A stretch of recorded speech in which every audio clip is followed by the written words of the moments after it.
নমস্কাৰ প্ৰিয় দৰ্শক, মই শেৱালী। আমাৰ চেনেলৰ অন্য এটি ভিডিঅ'লৈ আপোনাক স্বাগতম জনাইছোঁ।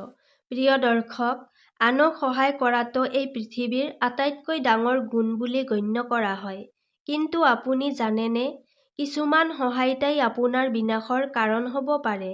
আচাৰ্য চাণক্যই কৈছিল যে সকলো সহায়তা পুণ্য নহয়। আজি আমি সেই তিনি ধৰণৰ ব্যক্তিৰ বিষয়ে জানিম, যাক সহায় কৰা মানে নিজৰেই ভৰিৰ ওপৰত কুঠাৰ মৰাৰ নিচিনা হয়। এবাৰ আচাৰ্য চাণক্যৰ প্ৰিয় শিষ্য চন্দ্ৰগুপ্ত, যিজন স্বভাৱত অত্যন্তই দয়ালু আছিল, এজন অচিনাকি মানুহক বিপদত পৰি থকা দেখি তেওঁ তাক সহায় কৰিছিল। তেওঁ সেই ব্যক্তিজনক ভোজন কৰোৱালে, ধন দিলে আৰু থাকিবলৈ ঠাইও দিলে। কিছুদিন পিছত সেই একেজন ব্যক্তিয়ে চন্দ্ৰগুপ্তৰ সকলো জমা হোৱা ধন চুৰি কৰি পলাই গ'ল। চন্দ্ৰগুপ্তই দুখী আৰু হতাশ হৈ আচাৰ্য চাণক্যৰ কাষ চাপি আহি ক'লে, গুৰুদেৱ, মইতো পুণ্যৰ কামেই কৰিছিলোঁ। তেন্তে মোৰ সৈতে এনে দুখজনক ঘটনা কিয় হ'ল? কোনো প্ৰয়োজনমন্দ লোকক সহায় কৰাটো পাপ নেকি? আচাৰ্য চাণক্যই শান্তভাৱে উত্তৰ দিলে, পুত্ৰ, কৰুণা আৰু সহায়তা মানুহৰ সৰ্বপ্ৰথম গুণ।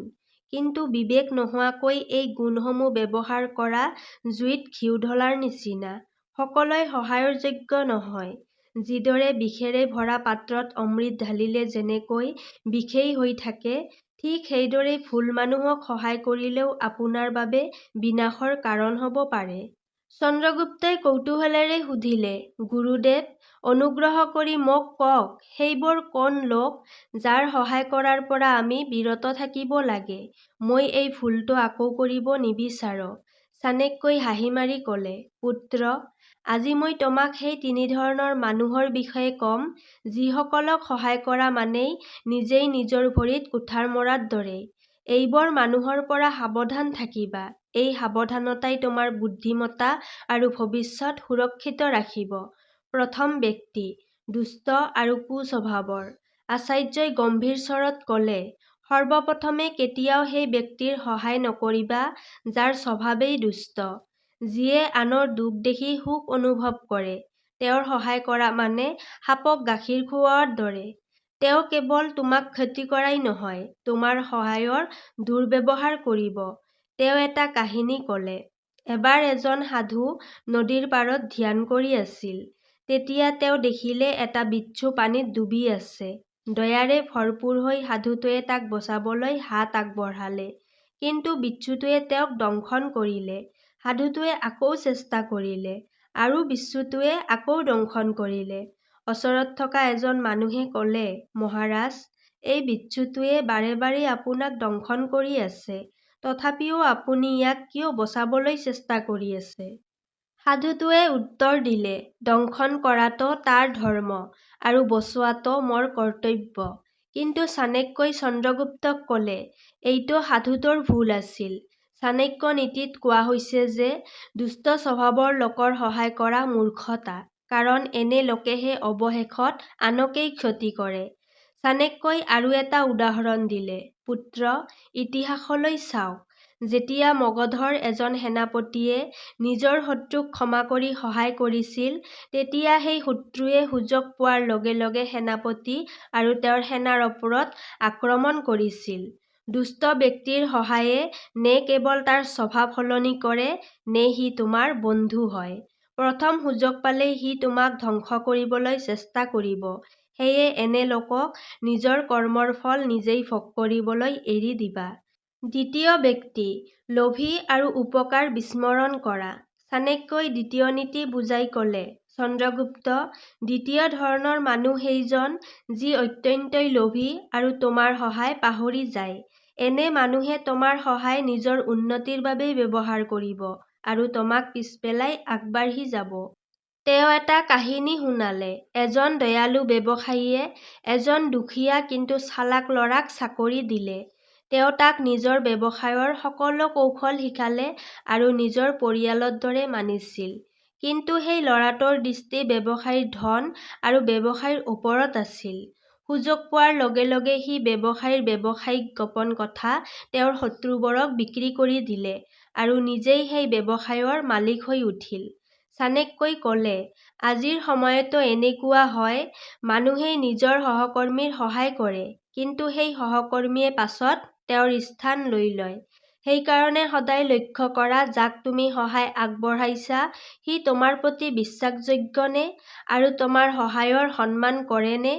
তেওঁ আগবঢ়াই ক'লে, যি মানুহে তোমাৰ সহায়ক নিজৰ অধিকাৰ বুলি ভাবে, সি তোমাৰ উপকাৰ কেতিয়াও মানি নলয়।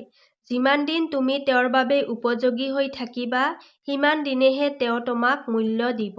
যিদিনা তুমি তেওঁৰ প্ৰয়োজন পূৰণ কৰিব নোৱাৰিবা, সেইদিনা তেওঁ তোমাক ক্ষতি কৰিবলৈ একো সংকোচ নকৰিব। তৃতীয় ব্যক্তি, সদায় অভিযোগ কৰা লোক। চাণক্যই তৃতীয় নীতি ব্যাখ্যা কৰি ক'লে, পুত্ৰ, যি মানুহে সদায় অভিযোগ কৰে আৰু সদায় দুখী হৈ থাকে, তেনে মানুহক কেতিয়াও সহায় নকৰিবা, কিয়নো তেনে ব্যক্তিয়ে তোমাৰ সকলো শক্তি আৰু সুখ কাঢ়ি লৈ যায়। তেওঁ এটা কাহিনী শুনালে। এখন গাঁৱত দুজন বন্ধু আছিল। এজন সদায় সুখী আৰু উৎসাহী হৈ থাকিছিল। আনজন নিজৰ দৰিদ্ৰতা, ভাগ্য আৰু প্ৰতিটো কথাৰ বাবেই সদায় অভিযোগ কৰি থাকিছিল। সুখী বন্ধুৱে নিজৰ সেই বন্ধুক বহুত সহায় কৰিছিল, টকা দিছিল, কাম যোগাৰ কৰি দিছিল আৰু সদায় মনোবল বঢ়াইছিল। কিন্তু অভিযোগ কৰা বন্ধুৰ বাবে প্ৰতিটো সমাধানতেই নতুন সমস্যা দেখা দিছিল। সি কেতিয়াও সুখী নহ'ল। লাহে লাহে তেওঁৰ সংগত থকা সুখী বন্ধুও উদাস হৈ থাকিবলৈ ধৰিলে। তেওঁৰ নিজৰ জীৱনৰ উন্নতি থমকি গ'ল আৰু সি সদায় মানসিক চাপত থাকিবলৈ ধৰিলে। চাণক্যই ক'লে, আজিৰ সময়তো এনে মানুহ পোৱা যায়, যিয়ে সৰু ডাঙৰ সকলো কথাতেই অভিযোগ কৰে, সেয়া পৰিয়াল হওক, চাকৰি হওক বা সমাজৰ কথা হওক। তেওঁলোকৰ প্ৰতিটো কথাতেই অভাৱ দেখা যায়। এনে মানুহক সহায় কৰিবলৈ গৈ তোমাৰ শক্তি আৰু সময় অপচয় হয়। সিহঁতৰ পৰা দূৰত্ব বজাই ৰখাই বুদ্ধিমত্তা। তেওঁ আগলৈ ক'লে, তেনে ব্যক্তি ক'লা মেঘৰ দৰে, যলৈকে যায় তাৰেই সুখ আৰু পোহৰ কাঢ়ি লৈ যায়।